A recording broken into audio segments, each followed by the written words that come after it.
मैं आरपी सिंह, व्याख्याता गणित, government excellence higher secondary school, Raghuraj number 2, Shahdol. प्यारे बच्चों, आज गणित समूह में अध्याय 5 में मैं आव्यूह शेषांश का भाग 3 लेके आया हूँ। आज की वीडियो में आप आव्यूह शेषांश भाग 3 पढ़ेंगे, जिसकी विषय वस्तु हमारी आज की रहेगी महत्वपूर्ण प्रश्नों का हल। आर्टिकल आपने पहले पढ़ लिया है, अब आप पढ़ेंगे महत्वपूर्ण प्रश्नों का हल। चलिए देखते हैं, महत्वपूर्ण प्रश्न शुरू करते हैं। प्रश्न नंबर 1 जरा ध्यान से देखिए, आपको दिख रहा होगा। यदि एक वर्गाव्यूह है तो दर्शाइए कि, इसको ध्यान से देखिए, a² + 3a + 4i = 0, यानी इसका मान 0 मतलब यहाँ पे शून्य आव्यूह है। क्या है ये? शून्य आव्यूह लाना है। और दूसरा है और a इन्वर्स भी या a इन्वर्स ज्ञात कीजिए। 2 प्रश्न हैं यहाँ पर, ध्यान दीजिए। तो सबसे पहले हम प्रथम भाग की ओर चलते हैं। तो आप देखिए प्रथम भाग में क्या है, इनका मान शून्य आव्यूह होना चाहिए। तो हम क्या करते हैं, आव्यूह a की मदद से ये पूरा मान हम लेफ्ट हैंड साइड का एक एक करके निकालते हैं। तो प्रथम भाग में लेफ्ट हैंड साइड का पहला पद क्या है, a²। तो a² कैसे निकालेंगे, a² चूँकि वर्ग आव्यूह है इसलिए इनको a × a लिख सकते हैं, a × a²। अगर कोई वर्ग आव्यूह है तो a², a³ a⁴ a⁴n सब निकल सकता है। तो a² क्यों निकल रहा है, यहाँ पे a वर्ग आव्यूह है तो a × a करके निकलेगा। आव्यूह a और आव्यूह a का ये गुणा कर देते हैं। चलिए गुणा तो आपने सीखा है, जल्दी से इसका गुणा करते हैं। a² कैसे होगा, इसकी पहली पंक्ति और पहले स्तंभ के संगत अवयव गुणा करके जुड़ जाएंगे। इस प्रकार इसकी पहली पंक्ति और दूसरे स्तंभ के संगत अवयव आपस में गुणा होकर जुड़ जाएंगे। पहली पंक्ति बन गई, अब दूसरी पंक्ति बनाइए। दूसरी पंक्ति पहले स्तंभ के संगत अवयव गुणा करके जुड़ जाएंगे। दूसरी पंक्ति दूसरे स्तंभ के संगत अवयव गुणा होकर यहाँ पे जुड़ जाएंगे। समझ में आए? अब इसको हल करते हैं। तो आगे देखिए a² का मान, इसको हल कर लीजिए। तो यह आएगा 1 - 2 1 + 2। हल करके देख लें आप। दूसरी पंक्ति में इनका हल करें तो ये आएगा, और इसको हल करें तो ये आएगा। और सरल कर लें तो 1 - 2 - 1, 1 और 2 3, -2 - 4 -6, -2 4 2 आ गया। इसको आप नंबर 1 डाल लीजिए। ध्यान दीजिए, नंबर 1 पहला पद निकल गया लेफ्ट हैंड साइड का a², इसको नंबर 1 कर लीजिए। ठीक है, अगला पद देखिए, उसमें कितना है, 3a है। अब 3a कैसे निकालेंगे, आपको पता है आव्यूह a में अचर 3 का गुणा कर देंगे। तो 3 × आव्यूह a लिख दीजिए। अचर का अगर आव्यूह में गुणा करते हैं तो नियम क्या है, इस अचर का आव्यूह के सभी अवयवों में इसका 3 का गुणा हो जाएगा। तो ये गुणा करके आपने यहाँ लिख दिया, तो ये 2 नंबर हो गया। तो 3a का मान भी निकल गया। अब बचा 4 × i तत्समक है, चूँकि एक वर्ग आव्यूह है तो यहाँ i हम कौन सा लेंगे, 2 कोटि का। तो 4 अदिश का इस i में गुणा करेंगे तो 4 का अंदर गुणा हो गया, तीनों पद आ गए। अब आपने लेफ्ट हैंड साइड में क्या करना है, a² और 3a 4i यानी 1 2 3 में आपने मान निकाला है, तीनों मानों को आप जोड़ दीजिए। तो देखिए a² + 3a + 4i का मान, a² का मान 1 नंबर से, 3a का मान समीकरण 2 से, और 4i का मान समीकरण 3 से हम यहाँ पे इस तरह से रख देंगे। अब आप देख रहे हैं कि ये तीनों आव्यूह समान कोटि के हैं, इसलिए इनके संगत अवयव आपस में जुड़ जाएंगे। तो अगला आ गया स्टेप आपका, a² + 3a + 4i क्या होगा, संगत अवयव इनके आपस में हम जोड़ेंगे तो कितना आएगा, a² + 3a + 4i कितना हो जाएगा, जोड़ दीजिए। -1 -3 4 ये आपस में जो संगत अवयव को आप आपस में जोड़ दीजिए। ये पहला पद, ये दूसरा पहली पंक्ति का दूसरी पंक्ति का पहला पद, दूसरी पंक्ति का दूसरा पद, ये जुड़ गया। जोड़ने के बाद आप देखिए इसको हल करेंगे तो -1 -3 -4 + 4 ये 0 हो गया। इस प्रकार 3 - 3 0 और 0 ये 0 आ गया। -6 + 6 और 0 जोड़ेंगे तो 0 आ जाएगा। ये 2 4 6 -6 0, यानी आपने देखा कि a² + 3a + 4i का जो मान आया वो एक शून्य आव्यूह आया, 2 कोटि का। तो हमने क्या कहा, पहला भाग आपका पूर्ण हो गया, यानी a² + 3a + 4i = 0, ये आपका सिद्ध हो गया, प्रूफ। अब हमें क्या करना है कि इसी वर्गाव्यूह a का द्वितीय भाग में हमें a इन्वर्स ज्ञात करना है। अब ए इन्वर्स की प्रक्रिया आप जानते हैं, परंतु इस प्रश्न में आप देखें कि हम इसकी मदद से ही हम ए इन्वर्स निकालने का प्रयास करेंगे। तो देखिए क्या करते हैं, क्या कर सकते हैं आप बताइए। हमने क्या किया कि 4i को इधर रहने दिया और बाकी इन दोनों को हमने पक्षांतर कर दिया इधर। तो 4i बराबर क्या होगा, ये दोनों प्लस है, इधर जाके क्या हो जाएंगे माइनस। तो 4i का मान निकल गया। ठीक है, अब हम क्या करते हैं, 4 को भी पक्षांतर कर देते हैं। तो i का मान कितना हो गया, i बराबर 4 इधर जाएगा -1/4 और ये a² + 3 हो गया। यहाँ तक समझ में आया। यानी उपरोक्त समीकरण से पक्षांतर करके हम i का मान निकाल लेंगे। समझ में आया। इस प्रकार आपने देखा कि i का मान -1/4 a² + 3 आ गया। समझ में आया। अब आगे की प्रक्रिया देखिए, यह तस्म का है अवयव। हम क्या करते हैं, हमें ए इन्वर्स निकालना, तो हम दोनों पक्षों में ए इन्वर्स का गुणा कर देते हैं। तो ए इन्वर्स इंटू आई -1/4 ये आया, और ए इन्वर्स का अंदर गुणा कर दीजिए तो ए इन्वर्स का पहले पद में भी गुणा हो जाएगा और ए इन्वर्स का दूसरे पद में भी गुणा हो जाएगा। ठीक है, यानी दोनों पक्षों में ए इन्वर्स का हमने गुणा कर दिया। देखिए ध्यान से। अब आई तस्मक है, तो आई तस्मक होने की वजह से माइनस ए इन्वर्स में गुणा करेंगे तो क्या होगा, ए इन्वर्स ही बचेगा। आगे देखिए -1/4, यहाँ हम क्या कर सकते हैं, ए इन्वर्स a² है ना वर्गावयव, तो इसका ए अंदर ले आइए, ए इन्वर्स ए और ये ए बचा +3 ए इन्वर्स ए को इसको ब्रैकेट में लिख दीजिए। ठीक है, तो आगे हल करिए, ए इन्वर्स बराबर -1/4, ये ए इन्वर्स ए आपस में एक दूसरे के विलोम है, तो क्या होगा, आई बचेगा और ये ए, ये भी है ए इन्वर्स इंटू ए क्या हो जाएगा आई, और ये 3 है। चूँकि आप जानते हैं कि ए इन्वर्स इंटू ए क्या होता है, आई होता है, इसको ध्यान रखें। तो क्या बन गया, ए इन्वर्स = -1/4, आई का ए में गुणा करेंगे तो क्या होगा ए, और 3 इंटू आई का 3i है। यहाँ तक समझ आया आपको। आई ए क्या होता है, ए होता है। आगे बढ़िए, ए इन्वर्स का मान आ गया -1/4। अब यहाँ पे आप ए का अवयव जो दिया है वो यहाँ रख दीजिए, अब +3 का इसके तस्मक 2 कोटि में गुणा करेंगे, 3 का अंदर गुणा हो जाएगा, तो ये 3i का मान हो गया। अब क्या करें, इनके संगत अवयवों को आपस में जोड़ दें अगले पद में, तो ये ए इन्वर्स बराबर -1/4 और ये आपस में संगत अवयव जोड़ के ये आ जाएंगे, तो आसानी से कर सकते हैं। अब हमें क्या करना, -1/4 है ये, तो -1/4 को इसके अंदर ले जाइए। इसका मतलब -1/4 का इनके सभी अवयवों में गुणा हो जाएगा, तो ये आ जाएगा -1/2, 1/4, -1/2, -1/4। किसका मान आ गया, ए इन्वर्स। इस प्रकार हमारा द्वितीय जो भाग था a⁻⁻1 मतलब ए का प्रतिलोम या ए का व्युत्क्रम, ये आ गया मान, ये आपका हल हो गया। तो महत्वपूर्ण प्रश्न है, समीकरण द्वारा ही हमने ए इन्वर्स निकाला। चलिए अब दूसरे प्रश्न की ओर चलते हैं। अब ये प्रश्न क्या है, आव्यूह विधि से निम्नलिखित समीकरण निकाय को हल कीजिए। आव्यूह विधि से निम्नलिखित समीकरण निकाय को हल कीजिए। अब समीकरण निकाय पर ज़रा ध्यान से देखिए, बहुत महत्वपूर्ण प्रश्न है। इस प्रश्न को देखिए, x + y = 0, y + z = 1 और z + x = 3। इस समीकरण को देखिए, इस समीकरण निकाय को, तो आप देखते हैं इसमें 3 चरें हैं। कौन कौन सी, x है, y है और z है। इसमें क्या नहीं है, z नहीं है, इसमें x नहीं है, इसमें y नहीं है, परंतु ये युगपद में x, y, z तीनों चरों का प्रयोग किया गया। आव्यूह विधि से इसे हमें हल करना, यानी x, y, z का मान निकालना।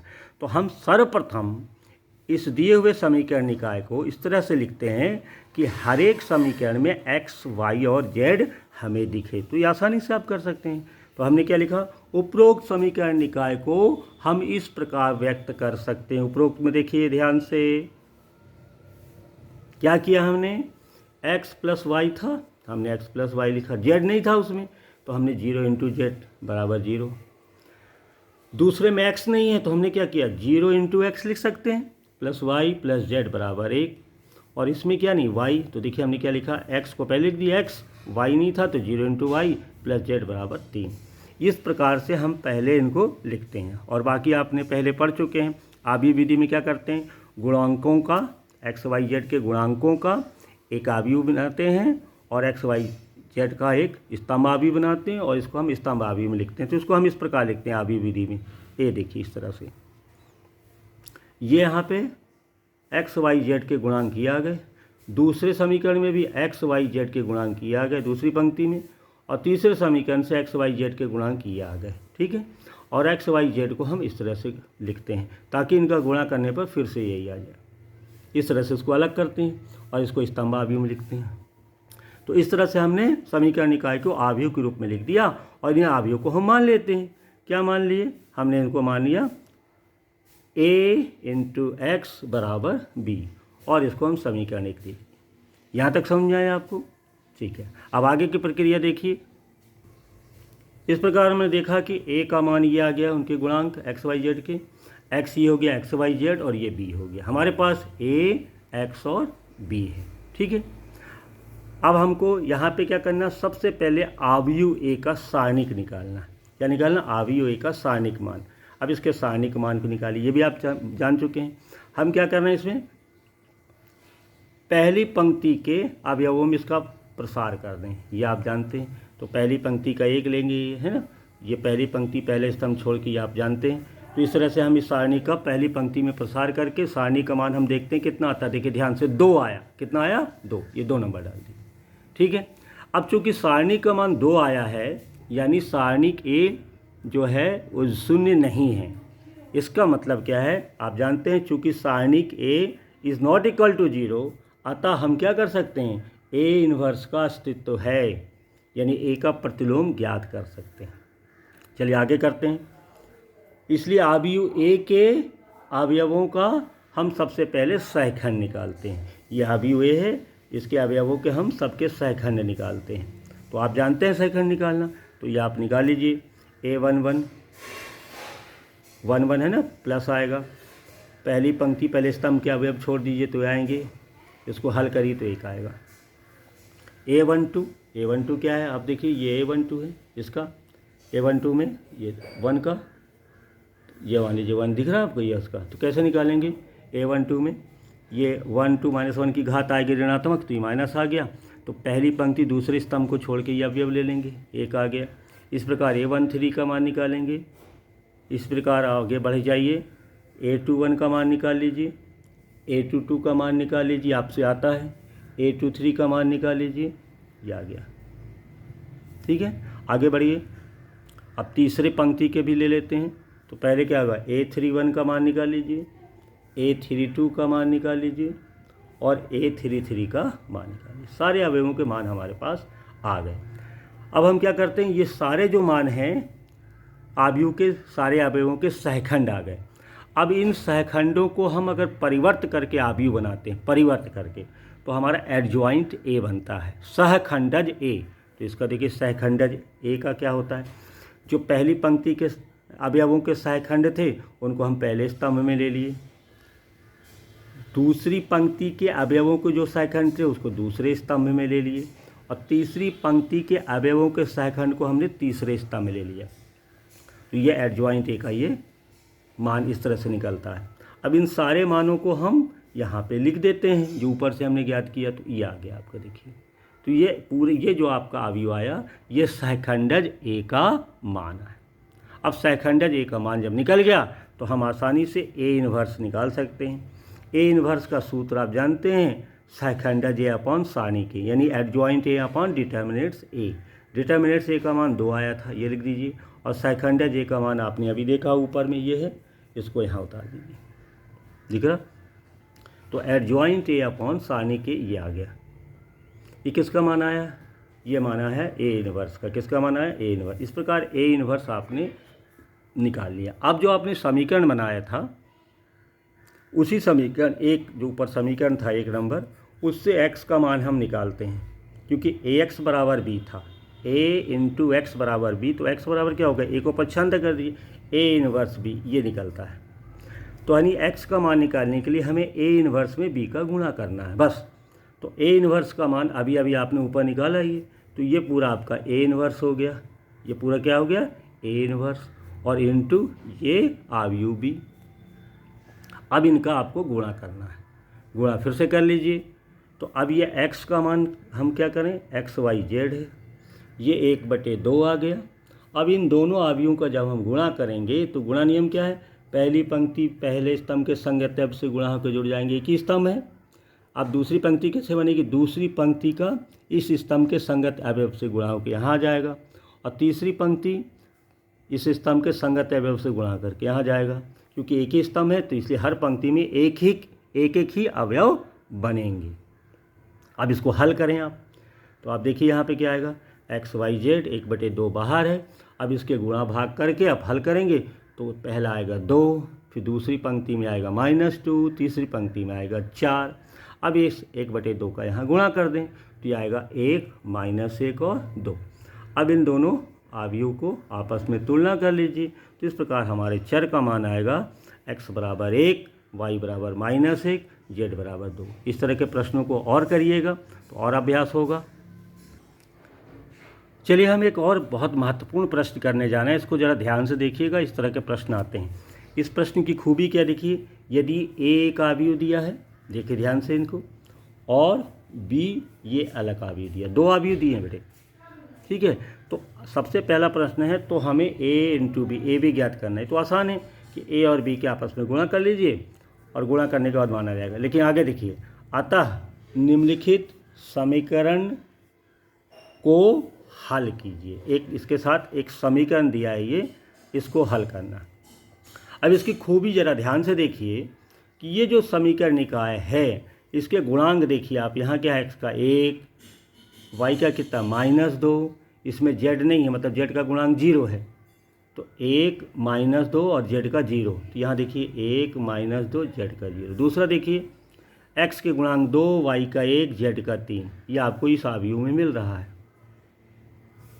और इसी प्रकार यहाँ x नहीं है तो x का 0, y का -2, z का 1, 0 -2 1, ठीक है। यानी हम ये देखते हैं कि जो हमारा समीकरण निकाय है उसमें x, y, z के गुणांक जो हैं वो ये हमारे दिए हुए अवयव के बराबर है। यानी इस गुणांक को हम a मान सकते हैं, इस a का प्रयोग कर लेंगे, बस इतना इस खूबी इसमें। चलिए आगे देखते हैं। यहाँ पे आपको पहला भाग क्या करना था, याद है, a × b निकालना। तो पहले a अवयव को लिख दें और b को लिख दें, ये तो बड़े आसानी से आप कर सकते हैं। a × b, ये किस कोटि का है, 3 × 3, ये 3 × 3 कोटि का है, ये भी 3 × 3 का है। इसका मतलब इसके स्तंभ इसकी पंक्ति बराबर है तो इसका गुणा किया जा सकता है, परिभाषित। अब गुणा कर दीजिए, नियम मालूम है, पहली पंक्ति पहले स्तंभ, पहली पंक्ति दूसरे स्तंभ, पहली पंक्ति तीसरे स्तंभ, फिर दूसरी पंक्ति से यही काम और तीसरी पंक्ति से भी यही काम करेंगे। चलिए हम देखते हैं, a × b आप ये कर सकते हैं। तो गुणा करेंगे तो a × b में ये पहली पंक्ति बन जाएगी नियम से, और ये दूसरी पंक्ति बन जाएगी, और ये तीसरी पंक्ति बन जाएगी। इसको आपने कई बार कर चुका है। अब इसको सरल करें तो हमारे पास इस तरह का मान आएगा, a × b 11 0 0 0 11 0 0 0 11। अब हम क्या कर सकते हैं, 11 को बाहर निकाल दे तो ये आ गया, ठीक है। अब आगे बढ़िए। तो हमने देखा, ध्यान से देखिएगा, a × b हमने निकाल लिया। क्या निकाल लिया हमने, a × b। अब इसके बाद इस प्रक्रिया को देखिए, हम यहाँ क्या कर रहे हैं, इस 11 को हम इधर पक्षांतर कर देते हैं, इस 11 को हम इधर पक्षांतर कर देते हैं। तो क्या आएगा, a, और 11 को हम इसके नीचे लिख दें, 1/11 b। तो क्या बचेगा, ये केवल ये अवयव बचेगा, ये। अब इसको देखिए ध्यान से, ये 3 कोटि का तत्समक अवयव, इसको I लिख दिया, ठीक है। यहाँ तक कोई डाउट तो नहीं, ठीक है। अब इसमें आप खूबी ये करते हैं, ये हमारा a है। अगर इस a को इस 1 के नीचे यानी तत्समक के नीचे ले जाएंगे तो I/a यानी 1/a आएगा। तो I/a को हम क्या ले सकते हैं, a 1, यानी a को इधर पक्षांतर करिए, a 1 बन जाएगा। एक फिर से देखिए, a को इधर पक्षांतर करिए, I/a यानी a 1 बन गया। तो बचा क्या, 1/11 भी बचा। तो ये एक हमारे पास a 1 डायरेक्ट निकल रहा है, देख रहे हैं, इसमें ज़्यादा प्रक्रिया नहीं करनी पड़ी। तो क्या होगा, 1/11 और ये × b कर दीजिए, तो a 1 का मान आ गया। तो ये a 1 आ गया, इसको नंबर 1 रख दीजिए, a 1 आ गया, ध्यान रखिए इसको, ठीक है। अब आते हैं, a × b निकाल के a 1 निकालिए आपने, ठीक है। अब दिए हुए समीकरण निकाय पे करिए। तो ये हमारा समीकरण निकाय के गुणांकों से ये अवयव बन जाएगा, जो हमारा समीकरण निकाल दिया है, ये। तो ये हमने बताया था कि x y z के गुणांक जो है अवयव a के बराबर, तो ये a कहलाएगा। तो इसको हम ऐसा लिख सकते हैं a इंटू एक्स, और ये b तो दिया हुआ था तो इसको हम क्या मान लेंगे, c मान लेंगे, है ना। उधर a और b दिया हुआ था तो इसको हम क्या मान लेंगे, c मान लेंगे। और ये a जैसे था तो a मान लेंगे, और ये x हो गया और इसको हम c मान लेंगे। तो ऊपर के जैसे प्रश्न उसी तरह करेंगे। तो x बराबर क्या होगा, x बराबर a इन्वर्स इंटू सी। तो ये आप ध्यान रखिए, x का मान निकालने के लिए a इन्वर्स इंटू सी चाहिए। और अभी अभी आपने a इन्वर्स निकाल लिया, ये देखिए a इन्वर्स आपने निकाल लिया ऊपर से a इंटू बी की मदद से। तो ये a इन्वर्स इंटू सी। आगे चलें, a इन्वर्स का अस्तित्व है, क्यों है, क्योंकि आव्यूह a के सारणी का मान 0 नहीं है। अब आपको ऊपर हमको x निकालना, तो a इन्वर्स में c का इंटू कर दीजिए। ये देखिए हमने क्या किया, x बराबर a इन्वर्स हमारा कितना था, याद करिए, ये पूरा a इन्वर्स है, ये देखिए 1/11 ये मिला के a इन्वर्स है, और ये c है। इन दोनों का गुणा करना है बस। तो 1/11 इनका गुणा कर लीजिए। तो इस तरह से गुणा तो आपसे आता है, ठीक है, इनका गुणा इसमें हो जाएगा। पहली पंक्ति का पहले स्तंभ के संगत अवयव में गुणा करके जोड़ दीजिए, दूसरी पंक्ति का इस स्तंभ के संगत अवयव में गुणा करके जोड़ दीजिए, इस पंक्ति का इस स्तंभ के संगत अवयव में गुणा कर दीजिए। ये आपको आता है, इसको हल करिए। तो हमारे पास एक्स वाई जेड यानी x का जो मान था वो क्या था, एक्स वाई जेड 1/11, और इसको हम जब हल किए तो हमारे पास ये मान आएगा 44 माइनस 33 और 11।